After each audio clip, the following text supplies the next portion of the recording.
All right, I would like to call the order the meeting of the Waukegan Planning and Zoning Commission on June 11th, 2026. The time is 7 o'clock. Clerk, can we please have roll call? Anderson? Grimes? Haug? Here. Haynes? Young? Here. Carlos? Here. Ewing? Shepherd? Here. Bill? Here. We have a quorum. Thank you. Minutes, in front of you, Commissioners, you have the minutes of the May 14th, 2026 Planning and Zoning Commission meeting. Is there any discussion on that? Any corrections? If not, I would welcome a motion to accept that. So moved. Second. All in favor? Aye. Aye. Aye. Okay. Okay, the next thing on the agenda is the audience time. This is the time where if you're in the audience and you have anything to say that's not related to our docket as to what we're going to have, the three matters, then this would be your time to state your case. We will limit everything to 3 minutes, except for, of course, the city council and the people that are petitioning it.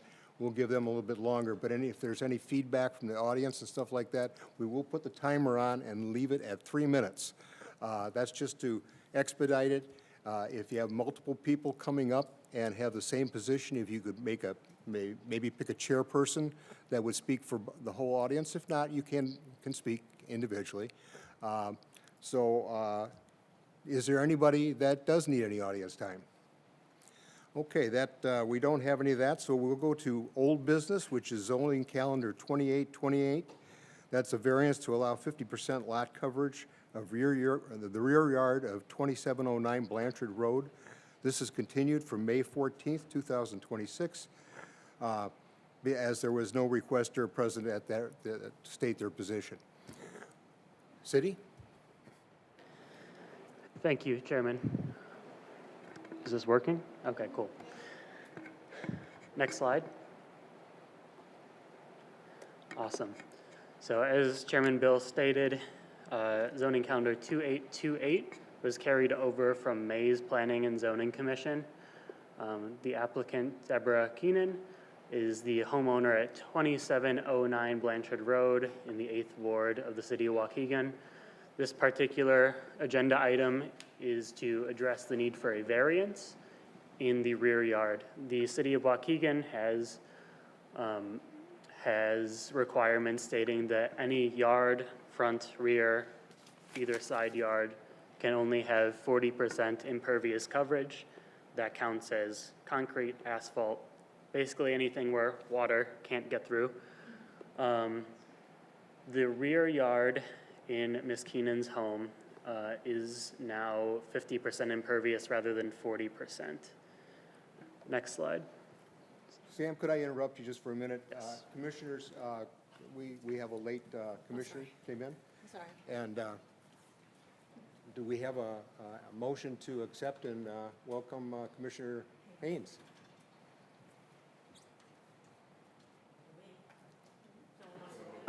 Motion to accept.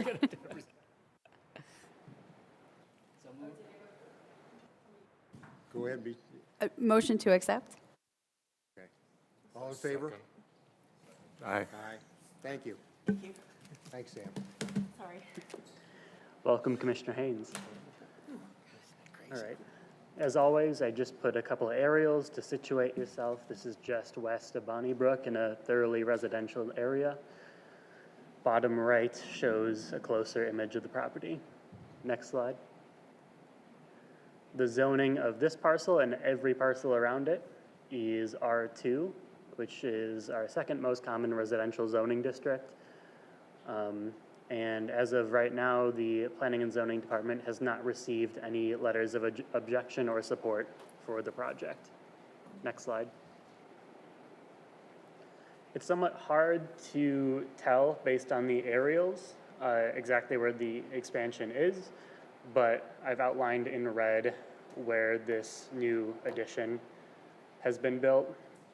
Also on the site plan, you can see it there. The addition in question was actually built on top of an existing deck. The applicant did their due diligence, and in the contract they had with the contractor, the agreement was that the contractor would apply for permits for the project.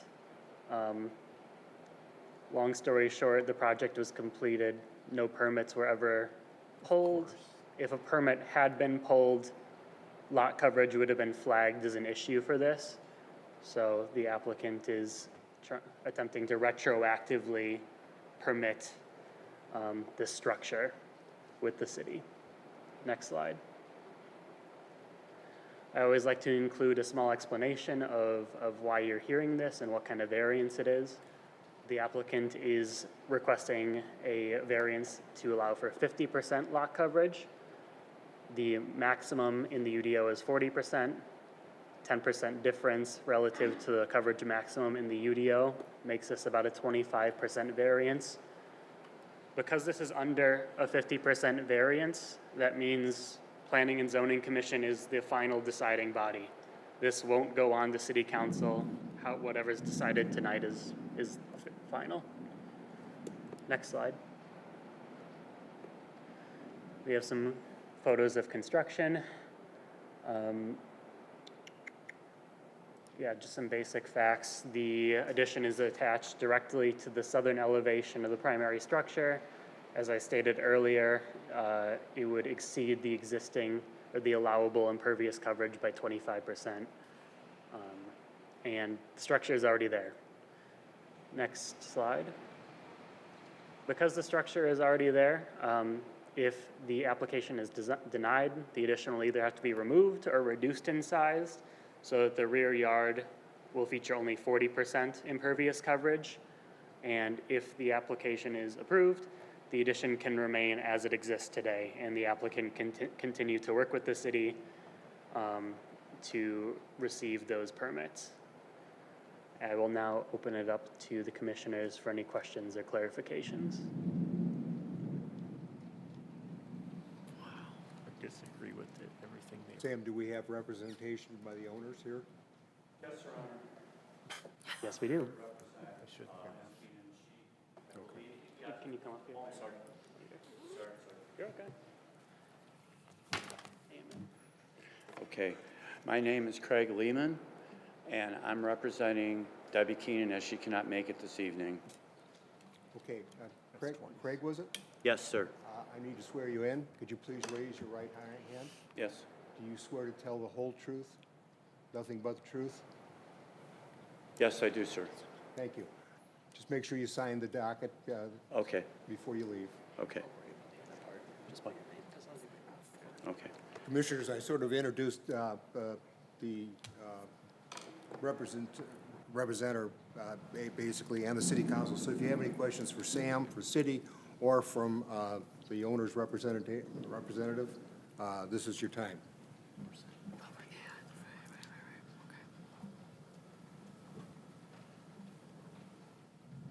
Sir, where do we stand right now with the project? Are you asking me, sir? All right, where we're standing right now is we need, if approved with this variance, we need to submit drawings for permits to the city. I work for an engineering company myself, and my company, as well as a local architect, are going to work together to be in full compliance with the city building code.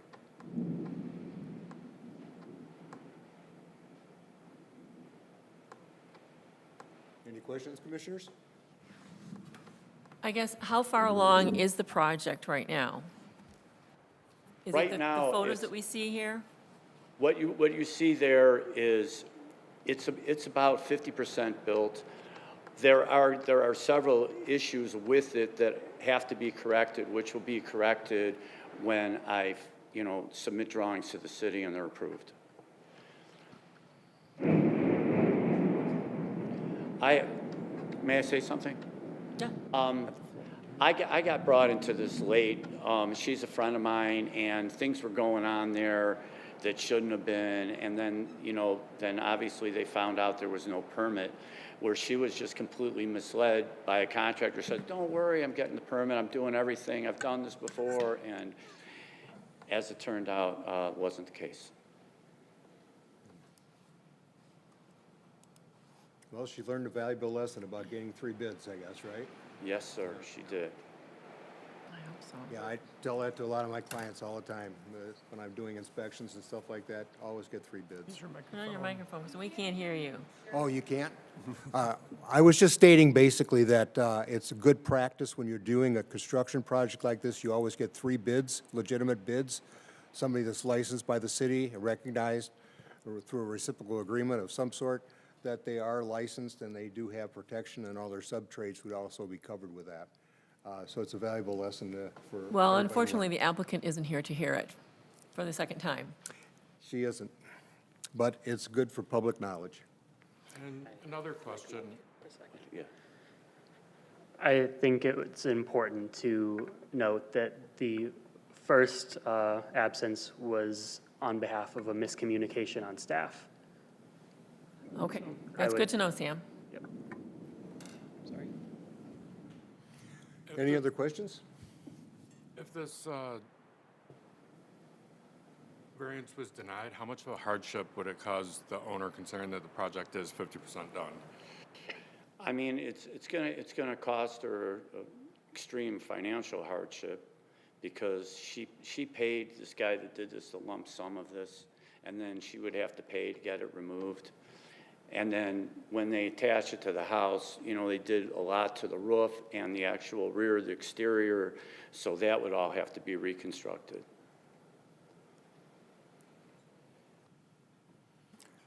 So again, Commissioners, this is our decision as to allow this or to not allow it. So I'm entertaining a motion or asking for a motion to, oh, yeah, can we open the floor for public comment? Thank you.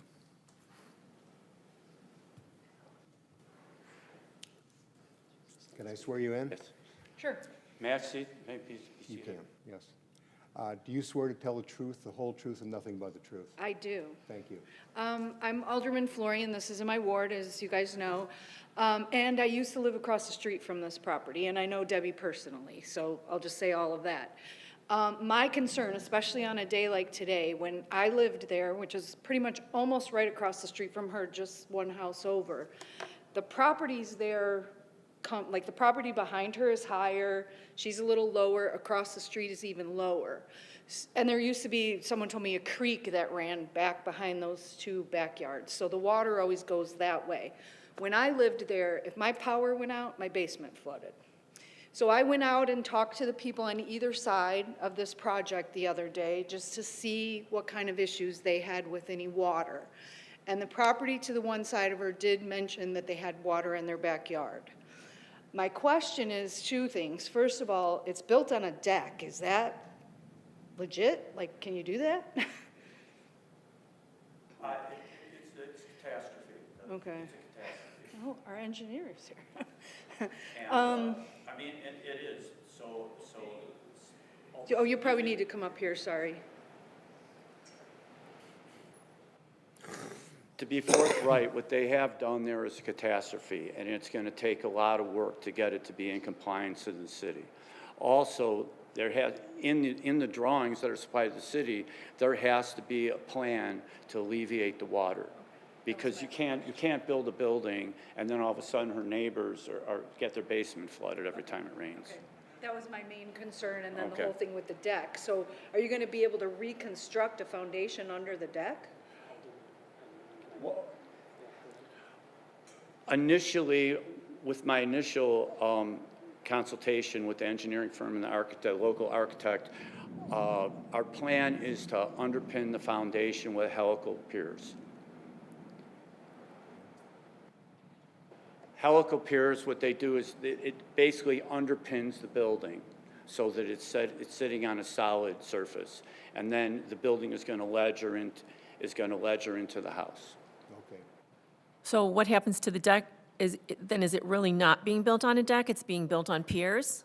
it's going to be reconfigured to be Yes. structurally supported by Yes. piers, not a deck. Yes. Is there going to be that airspace between what a deck would have underneath it? Or is it going to be flush to the ground? How will it sit?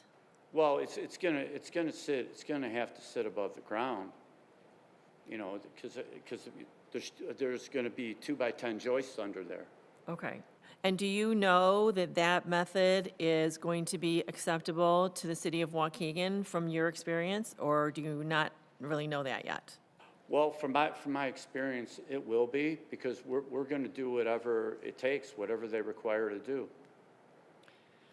And so if it's above the ground, is the water going to flow under it then, this rain that we're talking about? Or where will the water go? Since technically we're talking about covering up 50% versus 40%, where is the water around the building going to go? So something that's gonna have to be required is a topical survey, so that we can actually see the way the ground is flowing and the water is flowing. I mean, we don't want to build something that's going to harm somebody else. Can I make a So- comment? I Yes, mean, please, that- please, I Mr. Hogg. mean, And that's not I for us to believe that decide. there's we're not the expertise. department here today. We're here to decide whether, we're going to give them a variance for more lot coverage. The building department will take care of those issues. They're going to approve or disapprove the construction methodology and the grading and everything else. So that's not our purview, I guess. We're here just for the variance of the impervious area. I know, but in my mind, to okay a variance of 50%, I guess, does that, if we say 50% and we just rely on the city to make sure that that 50% is built correctly, are we comfortable in our minds that covering at 50%, an additional 25% is going to be okay relative to the issue that we all are hearing and seeing right now, and that Alderman Florian mentioned about that neighborhood already having some water issues? Do we want to allow 25% more to be covered? I understand this is an extreme hardship for the homeowner, but we don't want to create other extreme hardships for other homeowners. So, Commissioner Howell, are you comfortable with the 25% increase based on, I realize you're an architect, so you have, I am. I just know what the permitting department's going to require him, and he's absolutely right. They're not going to approve something if it drains onto the neighboring property, and they're not going to approve something if it's structurally unsound. So I don't know how you're going to figure it out. You're right. It's a nightmare. You've got a building, and you've got to somehow get underneath it and support it with something that Yeah. meets code. And you almost have to take it apart to build it again. So I feel for you. Good luck. Yeah. But that's not what we're here to talk about. That's your problem and the city's problem when they're going to permit it. We're just here as, do we feel comfortable with increasing the impervious area on the backyard? and I appreciate your comments. I very much appreciate your comments. So do I have a motion from any of the members here for support or not support for the 50% variance?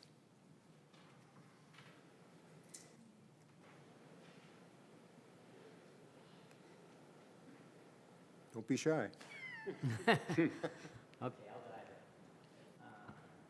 I'll make a motion to accept the finding of facts and recommend the city council approve the variance of the impervious area This isn't a for, recommendation. This is oh, final. recommendation, This okay. is not a recommendation. Oh, down here, okay, I'm sorry. Approve the variance for zoning calendar 2828. Do we have a second? I second. Okay. We have a roll call. Haynes, Yes? Young, Yes. Carlos, Yes. Shepherd, Yes. Haug, Yes. Bill, Yes. Okay, we have, congratulations. Thank you, sirs. And ma'am. Proceed with your permits. need it, Stuff I like that, yes. Okay, thank you very much. Am I excused? You are. Thank you. Thank you. Moving into new business now, we have a, let's see here. Zoning calendar number V226, a vacation of West Country Club Avenue, the north the Northern Avenue right-of-way south adjacent to the 3000 West Country Club Avenue address and the North Garrick right-of-way adjacent to 12551 West County Club Avenue. The Planning and Zoning Commission on this matter will make a recommendation to the City Council. All right, thank you, Chairman, for the introduction. Tyler Williams, planner here with the city. I will be presenting zoning calendar V226, which is a vacation as stated for portions of the North Garrick Avenue right-of-way, the North Country Club Avenue right-of-way, and the Northern Avenue right-of-way. The applicant is the Waukegan Park District. It lies in the 5th Ward, and the surrounding area is R2, and they're all single-family residential housing. There is an unincorporated lot to the northwest, and again, R2 to the east, to the north, and there's also a proposal for an annexation to the south. The annexation is not before you today, so you would just be recommending approval or denial for the vacation itself. And the history of these properties, it's a wooded area, and there are right-of-ways that were never developed into public streets. Next slide, please. So I provided a few maps, as you can see on the left-hand side of the screen. It is on the far northwestern side of the city, just east of Green Bay and just south of Sunset. To the right side of the screen, you will see the vacations that are proposed before you today. They sort of make the shape of a letter H. So you can see Country Club is in the middle, the North Garrick Avenue right-of-way to the left, and then Northern Avenue to the right. And I do want to point out there's 2 purple stars, because on the next slide, there are some street views of what that property looks like today. So on the left-hand side is the West Country Club Avenue and the Northern Avenue. And I did draw a not straight black line, but that just delineates an area that is currently paved. So there is an access easement there for residents to still use that area. And then there's also a utility easement, because there are a few utilities that the city has within this right-of-way. And then on the right side of the screen is the very north side of the Northern Avenue right-of-way. So as you can see, these right-of-ways have not been developed. There are, heavily wooded. And next slide, please. So here's the plat of vacation that was submitted by the Waukegan Park District. As you can see, it, maps out that letter H. And then I do want to point out there are some existing wetlands to the northern portion of the Northern Avenue right-of-way, and that wetland kind of extends to the properties west of that and to the property to the northeast of that. Next slide, please. So an overview of the project that was submitted. The applicant submitted an application to vacate a portion of the North Garrick Avenue right-of-way, West Country Club, and Northern Avenue. Again, there is an access and utility easement for that existing intersection that you saw on the previous slide at the West Country Club Avenue and Northern Avenue. Again, if you guys remember from the last meeting we had, prices for vacations are set by City Council, so you guys will not opine on the price. And if you've seen on the public agenda, the Park District did submit a waiver request. And then again, annexations are handled by City Council as well. Usually, annexations, when they're brought into the city, they're automatically zoned CR. So since this is a park district, there's no need for a map amendment for that particular parcel. So that's why it's not before you. And I do want to point out that we have not received any proposals for the land itself. This is just a vacation. So you guys are only opining on the vacation itself, nothing sort of development that's going to happen there. And again, there are designated wetlands on the northern portion of Northern Avenue, and we did receive 2 letters of objection from the public notices that we sent out.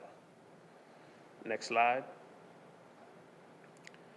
So just an overcap of what you guys are here today for. You guys will recommend approval or denial. City Council has the final determination. If city council denies, these rights-of-ways will remain City of Waukegan property. If approved, the right-of-ways ownership will be transferred to the Waukegan Park District. At this time, I will open the floor for any questions from the commissioners. I apologize if I missed this, but when I'm looking at the plat of vacation, and there's that H, did you say who owns the properties that are in between Oh, that yeah. H? Yeah, thank you for pointing that out. The Park District, I believe, closed on the properties to the north, and then the property to the south is the one that they're proposing to annex on. So if this vacation goes through, they will own all the properties between the letter H, for lack of a better term. When you say annex, so they're closed on the properties to the north? Yes. And when you say annex the ones to the south, what is the difference between the two situations? Yes, thank you. So the properties to the north, there's 2 parcels. They are already in the city of Waukegan. Okay. The property to the south is unincorporated Lake County. So the annexation will make that property a formal property of the city of Waukegan. On this plat, it says the owner is James Onan. Yes, they, to my knowledge, they recently have closed on the property. Okay. They bought it from Mr. Onan. So all 3 of those parcels, or 2 parcels, or whatever it is, they've Are- purchased from the Onans? To my knowledge, yes. Okay, and then they are going to want, the Park District will want to annex it into the city? To the city of As Waukegan. part of the Park District property? Correct, yes. Okay. And then these are just, these other areas are the same kind of vacations that we have when a resident comes to the commission and there's a vacated street property, similar situation. These were streets that were never built. Correct, exactly. So if you can see the West Country Club next to the lower purple star on the right side of the screen, that was a recently developed street maybe 15 or so years ago, and the developer came in and developed about 9 or 10 houses. So that would be the similar case for these vacations. If a developer wanted to come in and develop these rights of way and put housing there, that is what it's zoned for. But the city haven't had any interest in, developers developing these right of ways. Tyler, is there representation from the requester? Yeah, I believe so. The applicant is here. Would you like to come up, sir? Any other questions for Tyler? Okay. Sir, could you please raise your right hand? You swear to tell the truth, the whole truth, and nothing but the truth? I do. Thank you. Just make sure you sign up prior to your leaving the podium. And could you, and when you speak, can you say your name and your affiliation with the project, please? Good evening. What's your affiliation with the project? Good evening. My name is Ben Richards. I am a Grants and Special Projects Administrator for the Waukegan Park District. I'm here with Park Planner Brad Wedge and our Director of Community Relations, Shelby McDonald. We are here tonight to carry out the mission of the Waukegan Park District. The Waukegan Park District provides quality parks, facilities, and recreational opportunities to diverse population throughout the community through community involvement, dedicated staff, and responsible management. We are public servants, good neighbors, and responsible stewards of the land, which has received local and national recognition. We operate at a gold medal standard.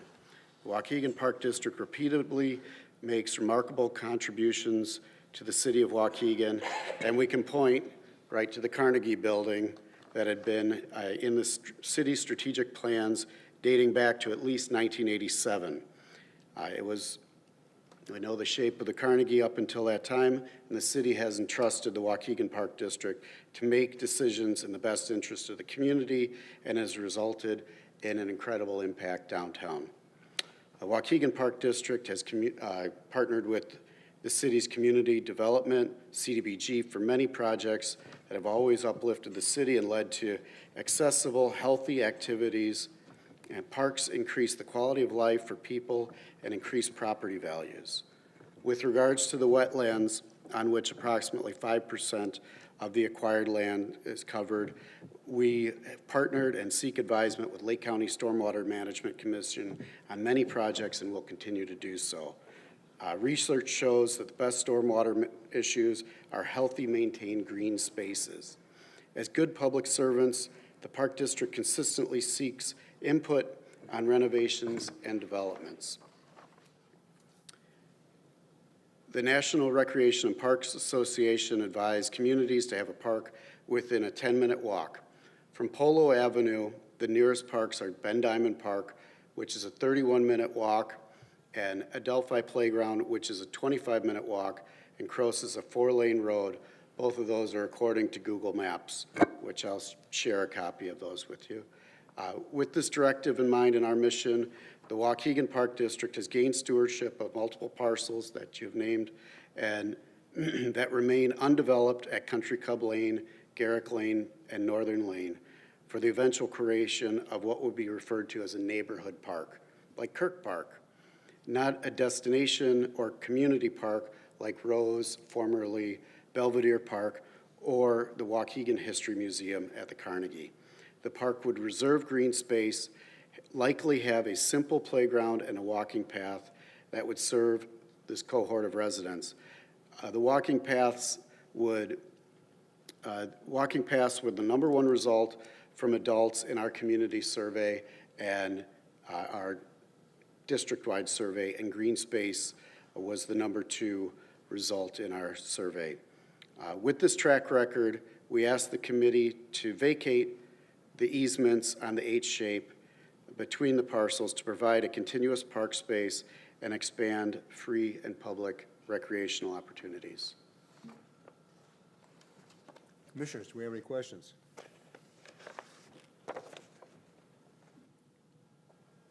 Is there anybody in the audience that would like to speak in support or not support for this project? Could you come up, sir? Please come up and I will swear you in.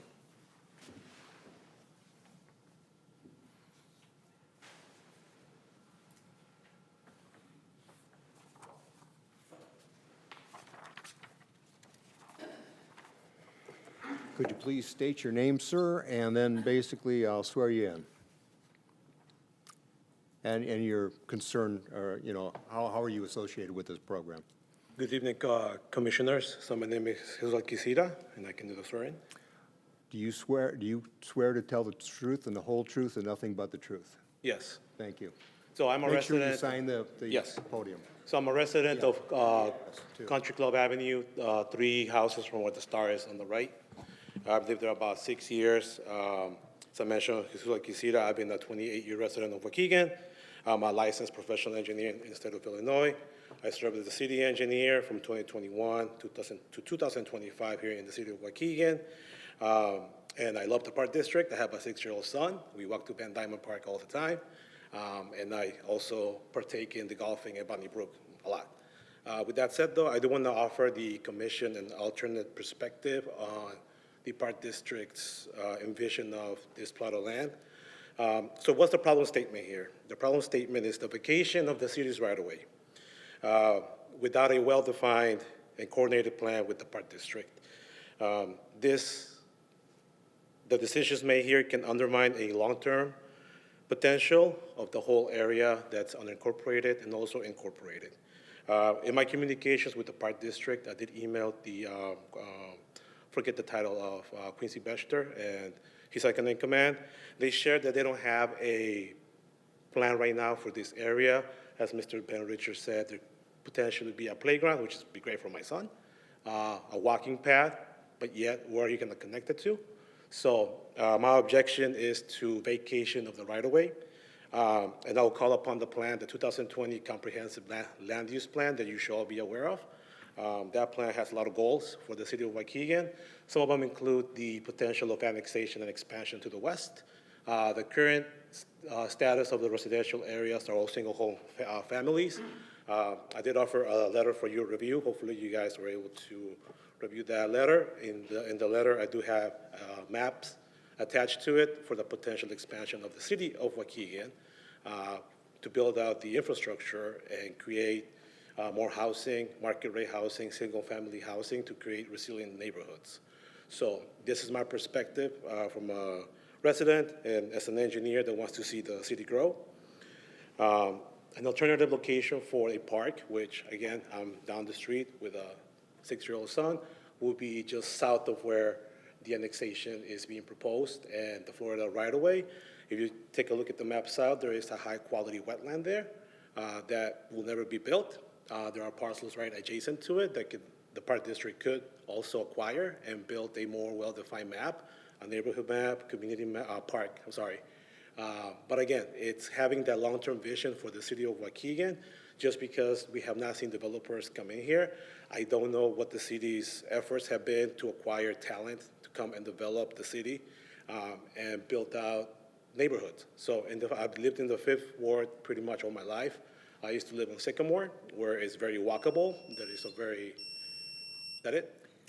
Time's up. Let him finish. Yeah, go ahead and finish your statement. Yep, so just the neighborhood south, there is a retention pond that was built. It's very walkable and it's very welcoming, and that is a strong neighborhood in the city of Waukegan, which potentially this could be.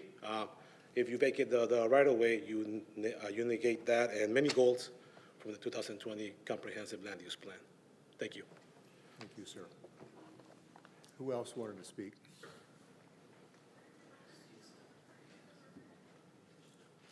Yes, sir, when you get up there, if you could sign your name and your address, and state your name and address too, and your affiliation to this matter, and basically, then when you're ready, I will swear you in. Please raise your right hand. You swear to tell the truth, the whole truth, and nothing but the truth. Yes, sir. Thank you. All right. Good evening, Your Honors. My name is Juan Paredes, along with my wife over here, Eileen Paredes.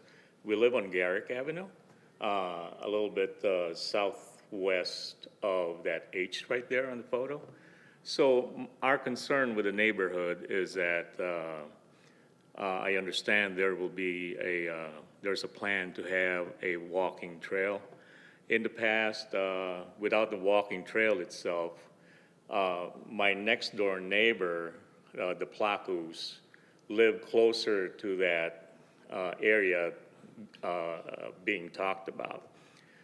We have instances of, and this is a concern, we have instances of people going through the thickets and all that stuff, and the next thing you know, they're in her backyard and all that stuff. So also I have photos of our neighbors from the Gurney side of homeless people. I can show it to you, it's just on my phone, living in the walking trail itself. You know, they have baggages, a couple of people living there. This is just a concern. I mean, I understand the walking trail has its benefits. It's healthy for everybody, but our concern is the safety and security of our area right there. So there's a lot also with wildlife that we like seeing all the time. You know, it's very healthy over there, and pretty much that's it. Thank you very much for listening. Thank you, sir. Commissioners, any questions? I have a question for the Park District. Can I? I'm curious, I don't know who wants to answer this, but have you considered the Waukegan Development Plan that this gentleman refers to that's been in place for a while when you're looking at this property and thinking of doing something with it? Has that development plan been taken into consideration?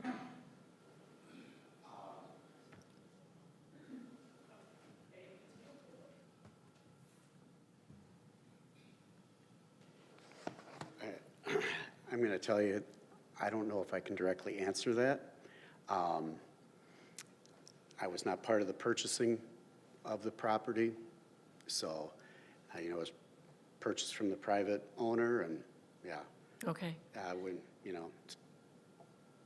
I'm just going to say that, you know, we have community members here who are objecting or have concerns regarding the property. And as a commissioner, to make a decision on whether I feel that this is a appropriate recommendation for an unknown project. While I respect the Park District and love the parks, we have a park in my own neighborhood. So I do find a benefit to that. It's within 2 blocks of almost every house in our 120 some odd subdivision, home subdivision. I know they do a great job. I feel that that park overall is safe. But to have an unknown project laying here, and as Mr. Haug has pointed out before, it's not our concern what the project is per se, it's whether we want to allow a vacation or a purchase. I do feel that there's enough potential concern among citizens that it's hard to say definitively. I think that I would recommend that we do this because we don't even really know what we're recommending other than giving the Park District another plot of land that they can hold on to. I live off of York House Road. There is a farm that was bought there probably 3 to 5 years ago that really, from my perspective as a citizen, nothing has happened to it. There is a barn there that was reconstructed and refurbished. It is vacant land sitting there. It's not a bad thing, it's a nice thing, but it's sitting there useless. So I'm not sure what the purpose of obtaining another large plot of land without a plan is. When they first bought that property on York House Road, they invited all the community members. We stood out there in a very mosquito-y field, and everybody gave their thoughts and opinions, and the Park District staff, I can't even remember who was there, was like, great idea, we're gonna think about this, we're gonna come up with a program, blah, blah, blah. And nothing has happened in the last 3 to 5 years on that land. So if you get this property, is it gonna continue to sit there for, I don't know what I'm approving, I don't know what I'm recommending to the council, city council. And this would be, action has started, and with York House, it has started. We do not make plans before public input. We have to start, we would have to know what we have to work with. Then we would have public input. It would look at me to raise money to help develop the park, either through, OSLAD funds and those sorts of things. So that all impacts what we would do, the ability to fundraise for this project. I tell our park planners, you got to give me 2 years to raise money for it. So these things do take time, and there's no plan in mind. We were just wanted to be forthcoming with what we would potentially like to see in there, and that would be connectivity throughout the area. I've been in conservation for 15 plus years.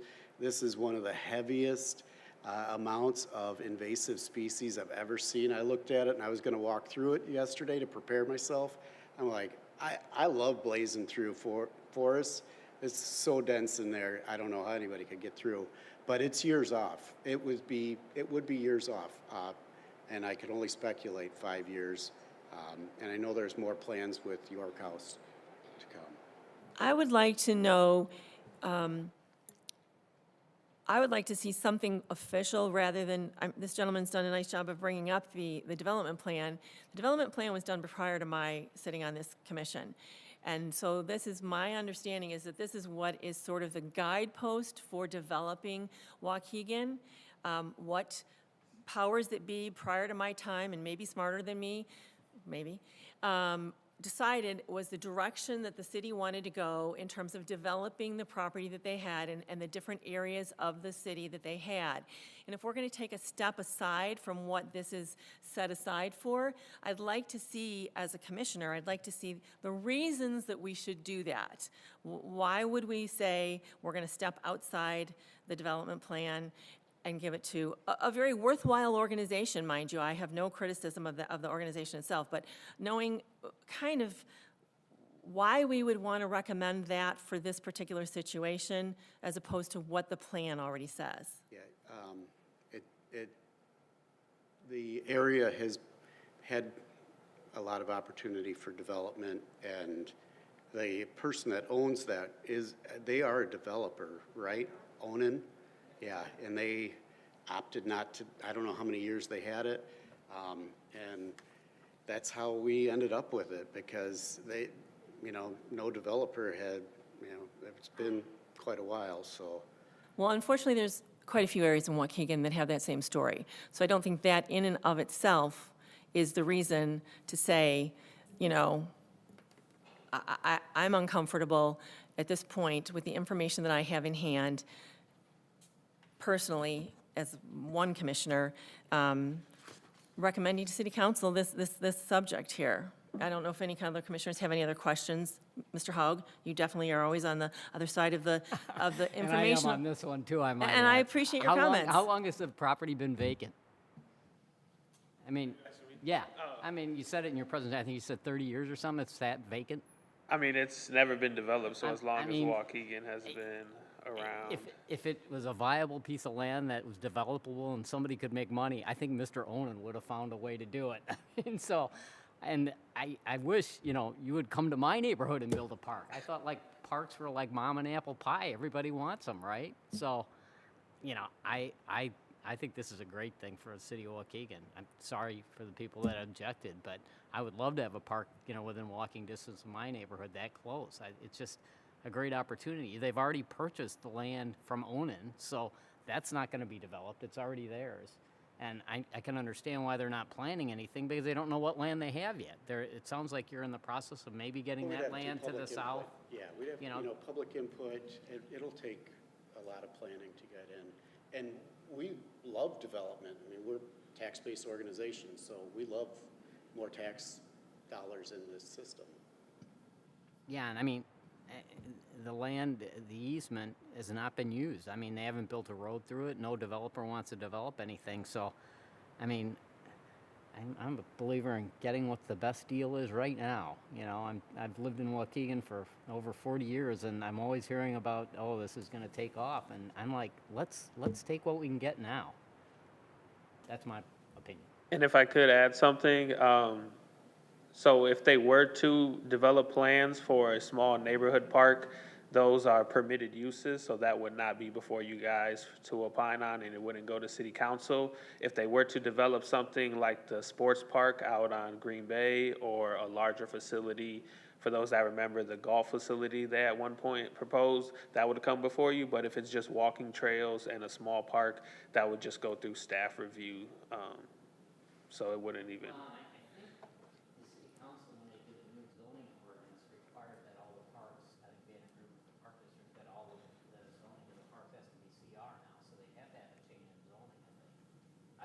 Oh, yes, correct, yeah, the map amendment would have to go through, but again, at that time, it would just be for the zoning. We wouldn't require development plans for the map amendment. Commissioners, any other questions? I have 2 letters of objections that I need to read.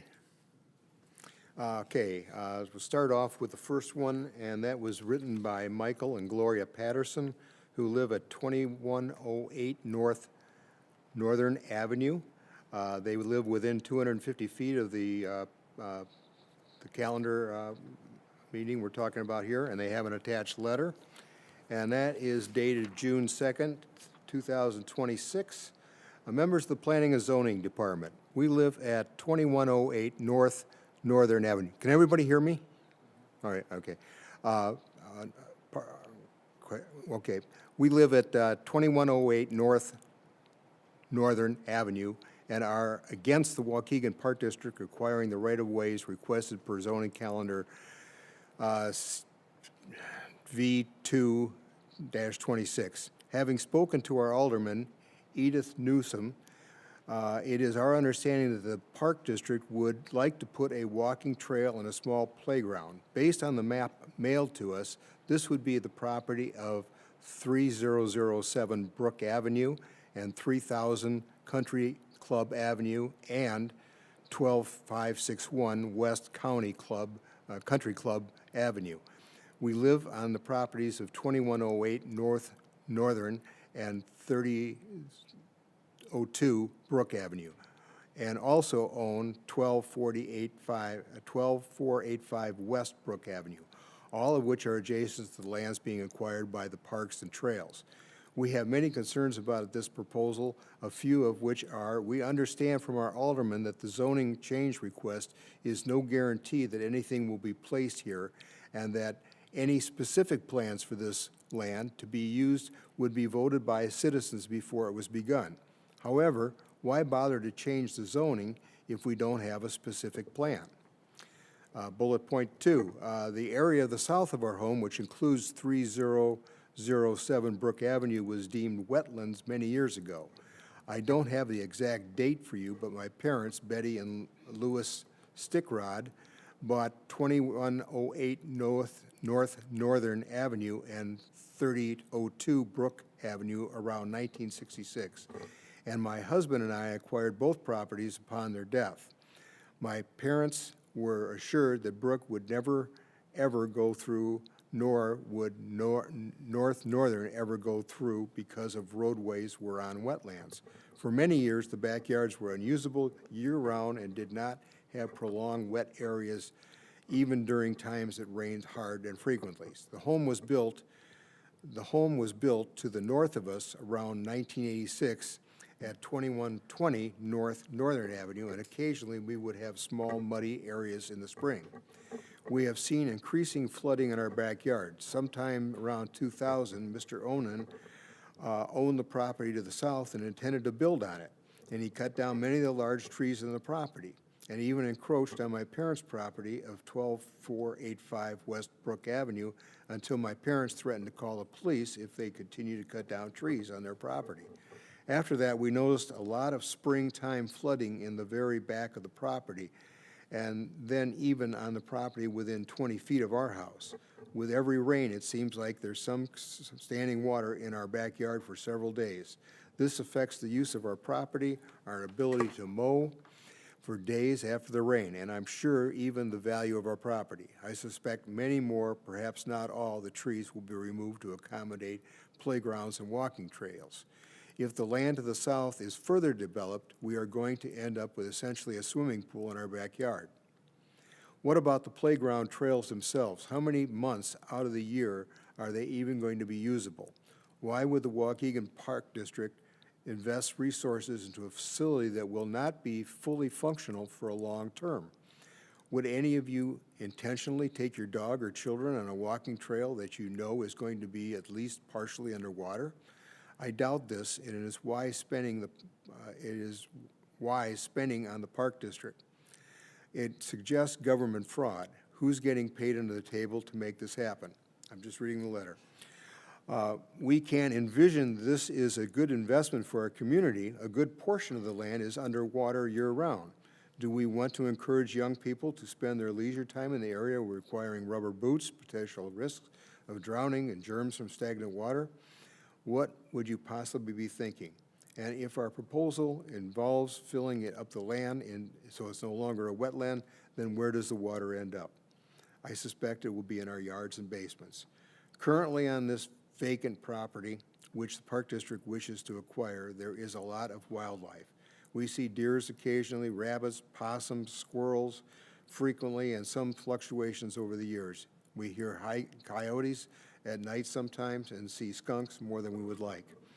Well, this does mean we need to be vigilant and to keep them out from accessing the crawl spaces under our addition and out from our shed. We would hate to see the wildlife eliminated, crowded, or relocated. Closest park. We are told by our alderman, Edith Newsom, that there is no park facility for children in our neighborhood closer than the Ben Diamond Park, which is roughly a half mile away. Does every neighborhood have a city park within a half a mile? What are the guidelines for determining parks' needs? Ben Diamond is a very visible park on the major road of the north side. We consider it to be a safe place to play, and Gloria spent many years in her childhood there. The area that is proposed has no major roadways running past it. It is hidden in the corner. We see that not as an invitation for young children to run and play, but rather a location where the city's homeless and drug dealers would gather. Quite frankly, we now walk our granddaughters to Ben Diamond's and drive her to Bevier, Bowen, or Viking Park, which she visits. It's not a big deal. In fact, there are 3 city parks roughly a mile or less from the new proposed city park: Adelphi Park, Ben Diamond Park, and Clearview Park. I think that is, this one, let's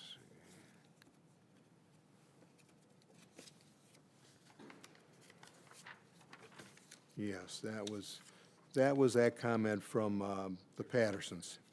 Is there, yeah, that's the second page. Is there another one after that? No. Yeah. Did you see that?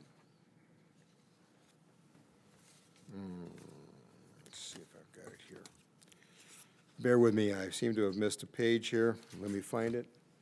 Can you read that for me? And to continue the letter, and let's talk about the radio tower that the city approved to build on North Garrick Avenue just a few months ago. Do we want children in Waukegan playing in a playground built that is close to an electromagnetic field? The two projects do not belong in close proximity. Next bullet point. When we look at aerial maps, we only see two homes that would be adjacent to this park. 2108 North Northern Avenue and 2947 West Country Club Avenue. We see that as very undesirable. Having a city park walking trail within a half-mile of property might seem desirable to many individuals. Having that same feature right next door, not so much. The extra noise, people not picking up after their dogs, odor, health hazard, dogs near our home, aggravating our dog when she's in her own backyard, homeless taking up even temporary residence and looking for handouts, increased risk of theft and home break-ins. Do we have any proof that these things will happen? Of course not. But do you have any proof or reason for us to believe that they won't? We've been told by neighbors that there are other parks in the city of Waukegan has recently approved that the homeless persons are a big problem in those parks. Put a park next to your house and then come tell us what a wonderful thing it will be for the city. There are currently 13 walking trails that we have located within the Waukegan city limits. This totals roughly 6.24 miles based on the information we could find. Is there truly a documented need for additional trails? And where would people like to see those trails? In a secluded part of town or out where they are visible and can feel safe? We would also like to add that the system for affected citizens to respond to notices of hearings is flawed in our opinion. The letter contains insufficient information to know what's being proposed. We're told additional information will be available on the website 2 days prior to the meeting, and written responses are due by 4 p.m. on the day of the meeting. That gives no time for citizens to gather information, discuss with neighbors, or formulate well-informed responses. And if you're not retired, good luck finding the time or energy to care. Thank you for taking the time to read our concerns. We sincerely hope that each of you will also believe that this zoning change will not result in a benefit for the citizens of Waukegan. Sincerely, Michael and Gloria Patterson. Thank you. Tyler, just to confirm, is there a zoning change being proposed right now? No, not before you, it's just a vacation. So we're only considering, or the commission is only considering the plat of vacation? Correct, tonight? yes. What's the current zoning on the north property in the city of Waukegan right now? The north properties are R2, so they're residentially zoned. So if the park district does want to turn that into a park, they would have to present a map amendment to rezone those to CR. So if they want to build a park, they have to present the map amendment, and if they don't build a park, they're not requesting zoning right now. Right. They can do whatever is permitted in the R2 district, Correct. even without this approval tonight. Correct, yes.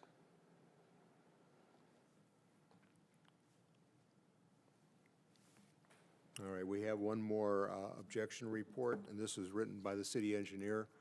Let me read this here. June 9th, 2026. Dear Planning and Zoning Commissioners and City Council members, I would like to provide my analysis and formally express my objection to the staff recommendations to vacate positions of Garrick Avenue, Country Club Avenue, and Northern Avenue associated with zoning calendar A126 and V.-2.26. The staff recommendation indicates the city does not currently intend to develop these rights-of-ways into public streets. However, I would like to present an alternative perspective based on the adopted 2020 Comprehensive Land Use Plan, as amended on March 6, 2023, hereby referred to as the plan. Current and future neighborhood character. Both the plan and staff reports classify this area of Waukegan as a core neighborhood. It immediately is adjacent to developing properties within the proposed Park District area consisting primarily of single-family detached residential use, which is consistent with the place type designation outlined in the plan, see pages 55, 56, and 57, and meets the goals 2 and 6 of the community section. Based on the outreach to the Park District, the information provided to date appears to be conceptual in nature, with no formalization or adopted plans for park development within the subject area. Park District staff indicate that a potential walking path may be considered. However, the purpose and the connectivity of such a path remains unclear. Specifically, there is currently no continuous pedestrian infrastructure in the immediate vicinity, aside from limited sidewalk segments approximately 80% complete along Country Club Avenue between North Avenue and Frolic Avenue, which serves as the frontage of my residence, which meets Goal 11 of the mobility section. Given these existing conditions, any proposals to introduce pedestrian amenities should be evaluated as part of a broader coordinated effort for the city of Waukegan to invest in safe and connectable, walkable infrastructures. This would require a comprehensive analysis of the existing drainage and stormwater systems, particularly where open ditch right-of-ways currently consist, to assess the feasibility of converting these corridors into complete streets that safely accommodates pedestrians. Moreover, this area of the city is not listed as a potential site for a park. Please refer to page 123 for the Parks and Vacant Land Opportunities Maps Northwestern Sector. Annexation and growth opportunities. Within the commercial place type, the plan identifies this area of the city as having commercial annexation potential, see page 20. However, when evaluated in the context of existing surrounding land use, the neighborhood character, these annexations and growth opportunities should be considered more appropriate for residential development. The plan further notes that unincorporated parcels along Waukegan's perimeters present opportunities for growth, see page 9, and the subject area can be established as a single-family residential neighborhood. Economic development and the environment. I have identified and provided potential sites for detached single-family residential developments that the city may consider for support future growth, including associated roadway infrastructures. Stormwater's best management practices, BMPSs, need to be implemented for a sustainable quality of life, see page 146. It is acknowledged that some of the evaluated areas contain wetlands, and as such, certain parcels may have limited development potentials and cannot be fully built out. That said, the city should evaluate the opportunities to integrate wetlands preservation and enhancement in partnership with the Lake County Stormwater Management Commission, while also identifying incentives for strategic residential development. This balanced approach would support environmentally responsible land use planning while addressing the ongoing housing shortage and strengthening the city's broader economic development objectives. These approaches will meet the environmental section's goals of 5, 6, and 7, page 152 to 153. Potential Park District alternative.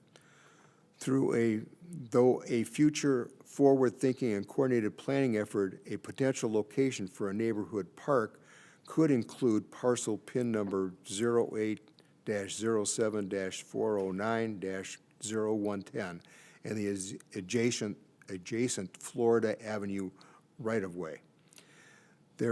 These areas seem to have a high-quality aquatic wetland which may present constraints for traditional development but offer a valuable opportunity for preservation and passive recreational use. When considering with a broader planning context, this approach supports the need of a comprehensive and balanced land development strategy. Such a strategy would align with the plan's guidance on integrating economic growth with the provisions of parks and green spaces, see page 68, ensuring that development of both is sustainable and responsive to community needs. Conclusion. From my perspective as a resident and as a parent of a 6-year-old child who regularly utilizes Waukegan's Park District's facilities and walks to Ben Diamond's Park during the summer, I respectfully encourage a more comprehensive understanding of the existing neighborhood characters that will be affected in these decisions. Advancing recommendations without well-defined and coordinated planning developed in collaboration with the city officials in the Park District risks undermining the long-term potential use of this area. A thoughtful and coordinated approach to the development is necessary to support balanced economic growth while fostering strong, resilient neighborhoods.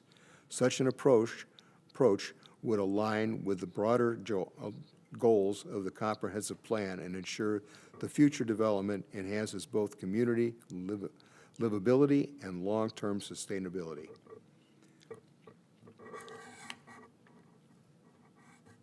Okay, who's very well written letter. Thank you. Commissioners, any questions on any of the comments? I, of course, have one comment. I'd just like to say that I wish the Park District could present the way that Mr. Haug presents.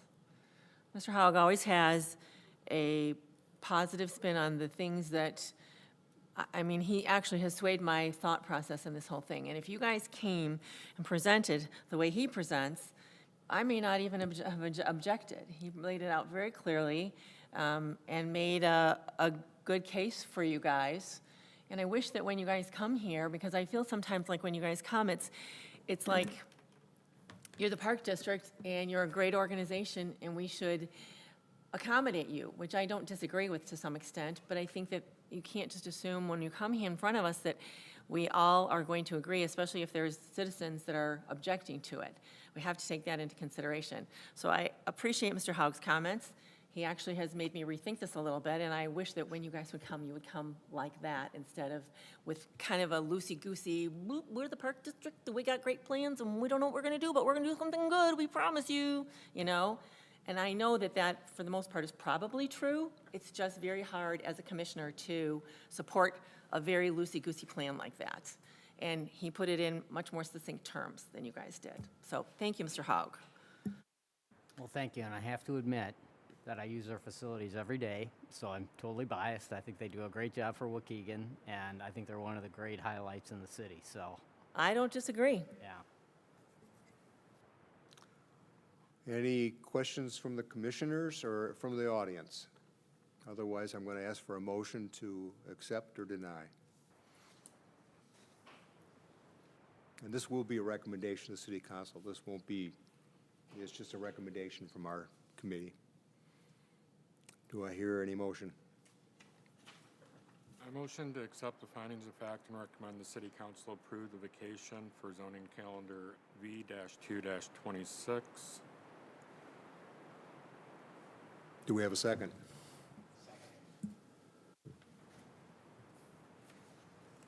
Okay, let's have a roll call. Haynes, Yes. Young, Yes. Carlos, Yes. Shepherd, Yes. Haug, Yes. Bill, Yes. All right, we will recommend that to City Council, and that meeting will be, I believe, it was, where did I write that down? What was it, Tyler? It was July, Yes, July 6th, Monday, the first Monday in July. The time has not been set yet, but it usually falls anywhere from 5:30 to 6:30 Yeah. in this room.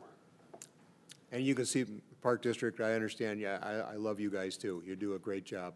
And the presentation, probably Commissioner Haynes sort of nailed it, and maybe just the way we went through it. We all learned. Thank you for your time. Moving on to our final comment, or final matter. Let's see here.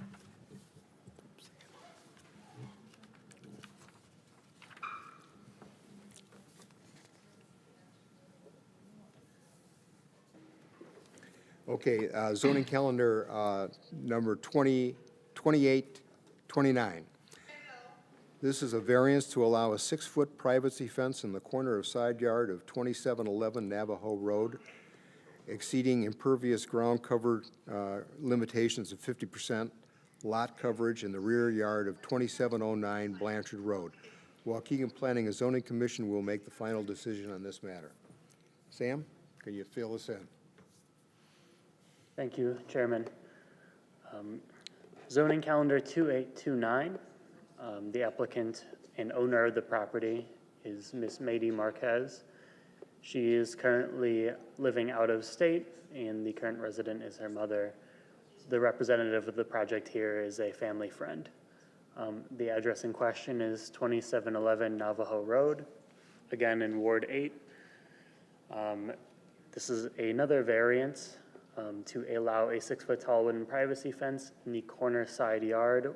Typically, the city allows a maximum of 4-foot tall fences and also decorative in style. Privacy fences don't typically fall into that category based on our classifications. The property is zoned as R2 limited residential. Next slide. An aerial view again. Funnily enough, just a couple blocks south of 2828. And a closer aerial. If you can see it, and it'll be a closer picture upcoming, the fence is on the southeast portion of the parcel right in front of the driveway. Next slide. Similar to 2828 as well, the zoning of this parcel is R2, and every parcel around it is also zoned R2 limited residential. And city staff has not received any letters of objection or support for this zoning calendar item. Next slide. Included, I've attached a diagram showing the fence as it's built now. The fence as it's constructed extends west, south, and back east. And the shaded red area is where the variance is being requested. The fence is 6 foot tall all the way around, and everywhere but that shaded area, that would be okay. It's really in that shaded area where it becomes an issue. So when we're talking about the variance, just keep that in mind. Next slide. All right, I'm going to take you on a journey through time to a better year, 2023. This has been going on for a little bit, so I just wanted to give some context. Later in December of 2023, City of Waukegan Code cited the homeowner for construction of a fence without proper permits. Shortly after that, the homeowner applied for a permit retroactively. There was dialogue that city staff, myself, has reviewed, just reviewing the process of that permit, which was ultimately denied due to inaction. But through further investigation and the aerials that we do have, it looks like the property owner did make modifications to the fence to bring it into compliance, but since the city had no record of that, the case continued until early this year, where it was scheduled for adjudication court, and that prompted the homeowner to apply for a variance. Next slide. The explanation of the variance. It's a standard one, 6 foot tall fence, 4 foot tall standard. It's a 50% variance, so this is something that is decided by Planning and Zoning Commission and does not go forward to City Council. Next slide. Options: if denied, the fence would have to be reduced or modified to meet the standards set out in the Unified Development Ordinance. The funny thing about this case is that it was initially cited under the zoning ordinance, but the decision that's made tonight will bring it into compliance with the most recent ordinance. And if the case is approved, the fence can remain as is, no modifications required. And if you can flip to the next slide so I did not include the standards. Okay, you guys are familiar with the standards. And I'll open it up to the commissioners for comment or question. Sam, I have a question. Usually the 4-foot rule is because of traffic visibility along the roadside. It looks like there's some growth along the side there. Is it all open? Is it going to provide a hardship for drivers that would have a 6-foot fence and wouldn't be able to see around the corner? Yeah, so as you said, there's foliage closer to the street that is taller than 6 feet. So if anything is obstructing drivers, it would be that. And really the fence kind of fell into this situation because the corner side yard is quite large. And you're correct when you say that stipulation is usually because of visibility purposes, if that clarifies.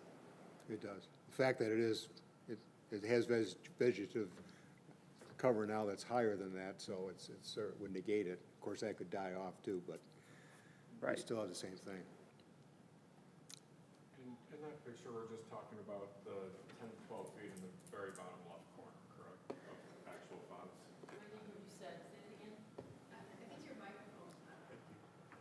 In the picture that's there, we're talking about the 10 to 12 feet of fence that's in that bottom left corner of. That is correct. Any decision that's made tonight would impact only that portion. They are allowed by right with a building permit to have the fence as is in every other portion. And the fence is already there. They did build it. Correct. The fence was built or repaired in 2023 without permits. And the adjudication is that still ongoing or is that not in play anymore? Adjudication will be pursued if this is not resolved tonight. Okay. Do we have pictures of the fence that's currently there that would need to be taken down? Did you show us that? Okay. I am not sure. My apologies. The pictures were in tonight's agenda. My apologies, I did not include them. It's a stockade privacy fence, so there's no opening between the panels. Beyond that, it's a standard cedar 6-foot-tall fence, if you can visualize that. So if I'm looking at the Google Earth images, it doesn't seem like the picture there, the fence goes beyond. Is it that, right there? It's just that tiny part there, and then up there along the house. Okay, so it doesn't come out by these trees out here? Not at all. Oh, because that made it look like it was coming out by the trees. Okay. No, the trees are 5 to 10 feet further east than the fence itself. And that fence, according to what I was reading says that it has been there and they've just made repairs to it. They didn't add to it necessarily, they made repairs to it? And that's how this came about? That is correct. And how old is the fence? Do we know when it was originally installed? That is something I'd have to leave up to the applicant. Okay. Okay, Commissioners, any other questions, or audience, do we have any? Yeah, Sir. actually, one question. Just a point of clarification.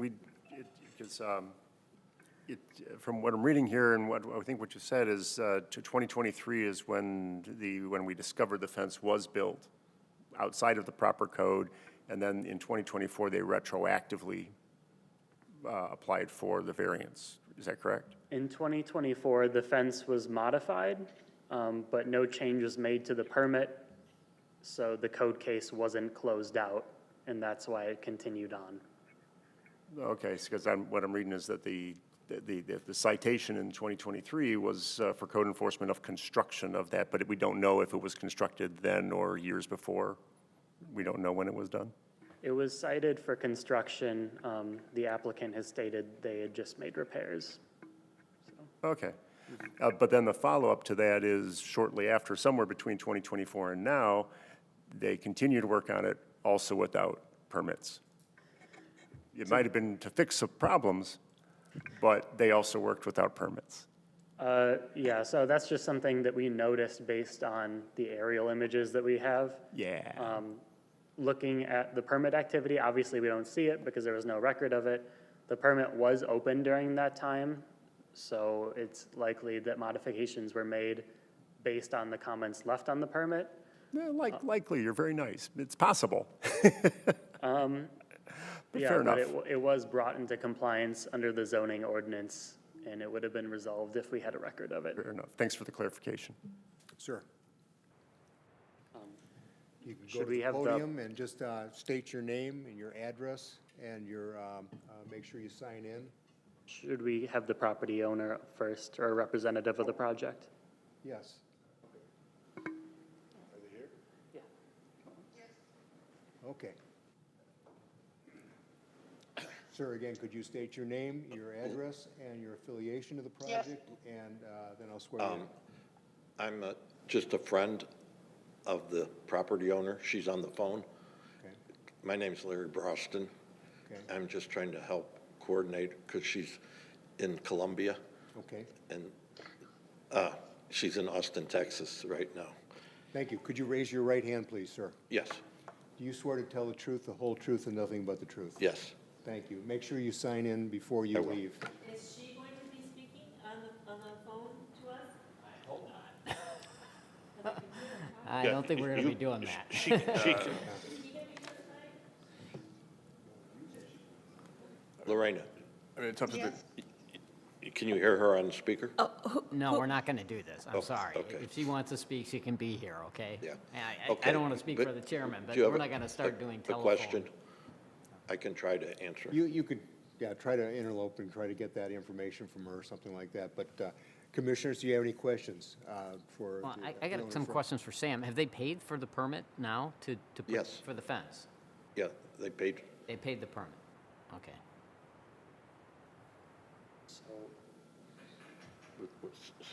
Sam, you could probably answer better. Yeah. And the permit was for repairs? I don't believe a payment request would have been issued as the permit was denied. I'm So not if we- familiar. So if we approve it tonight, she'd have to pay the permit and then we'd be She would still have to apply and finish out that permit and pay the fees. Okay. Correct. Yes, correct, that's fine, yeah. Any other questions, commissioners? Question. Audience? She's waiting, hold on. Sir, did you want to make a comment? yeah. Could you state your name and your address?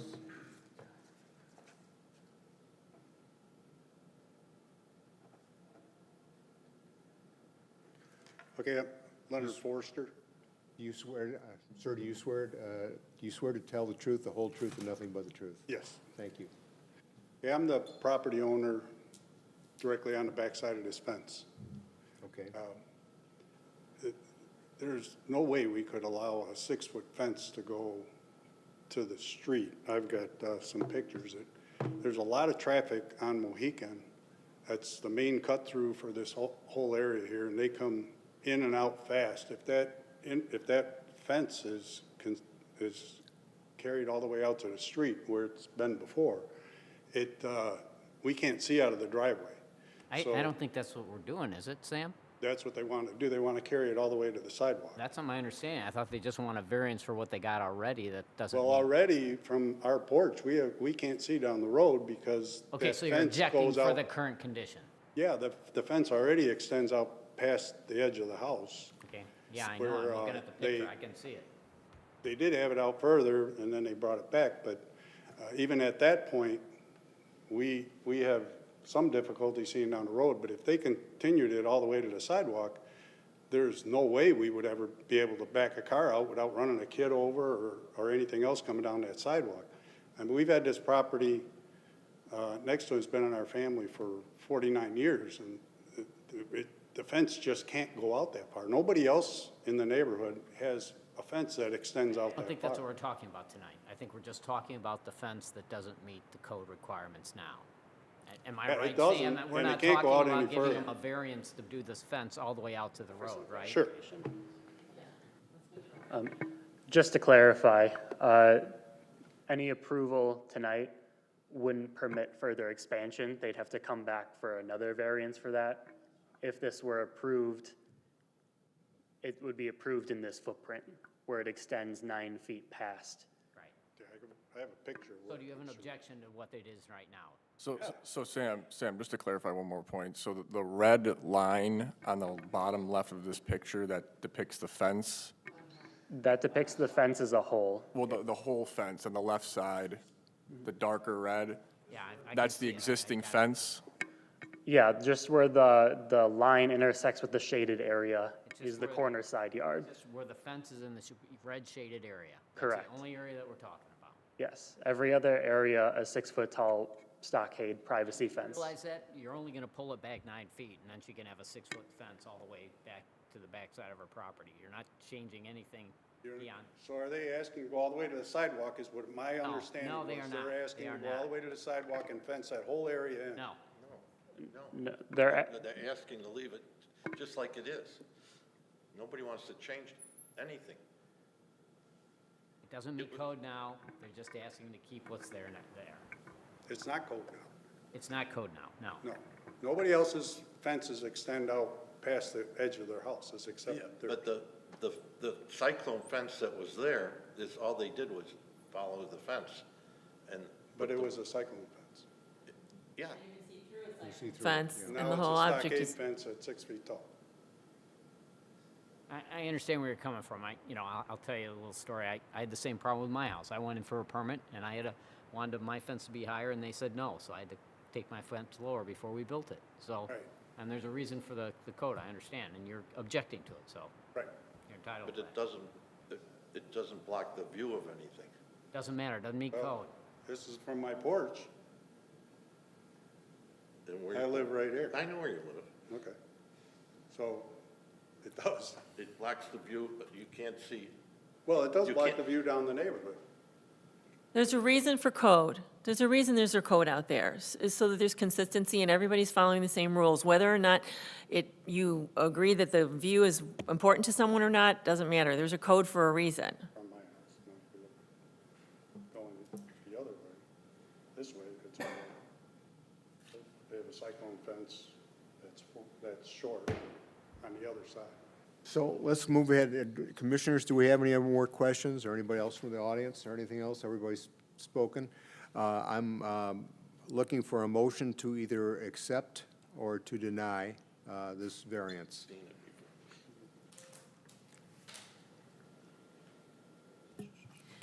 I'll make a motion to recommend that city council, or no, I'm sorry, not city council. I never know late. which one of these things to read. I'm always afraid to make a motion here.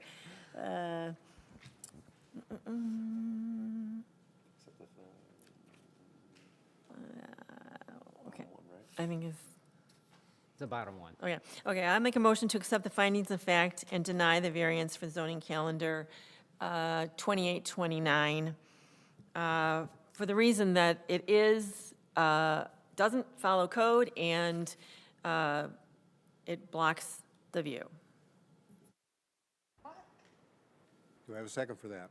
Second. Doesn't block anything. Roll call, please. Haynes? No, I mean, yes. Yes to my motion. They have the picture. And just to clarify, the motion was to deny. up on the Correct, the screen. motion is to deny. And I vote yes. Young? Yes. Carlos? Yes. Shepherd? No. Haug? Yes. Bill? Yes. Okay. You could proceed with, well, the fence is already built, right? Well, no, that was a motion. The No, fence- this is denied, so, yeah, so we have to go back to, what will be the next step? Well, for us? I would imagine that staff will reach out to the property owner. Because the motion was, The fence, because the Can I- motion was denied, it'll have to be modified to come into compliance. question, can I talk? Nothing. Can, Can I say can, something? can the owner talk? Okay. What do they want to do? All right, moving along. We have item number 5 was reports and communications. Was there anything about training you wanted to mention, or that?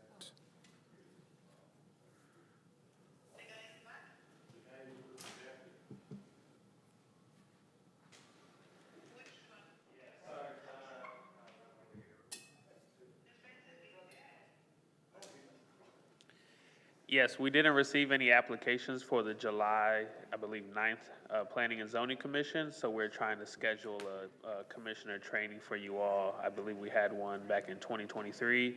Now that we have a few new commissioners, it'll be the same guy. We're trying to come down here and present to you all just about like FOIA, Open Meetings Act regulations, and what you guys really should be, opining on. So we haven't scheduled anything official yet, but we're trying to book him, and that'll be next commission instead of a regular agenda. So, yeah, thank you, Thank you, Chairman. Tyler. Yes, it'll be at regular time, 7 p.m. It would be right here. I'm looking for a motion to adjourn moved. this meeting. Seconded.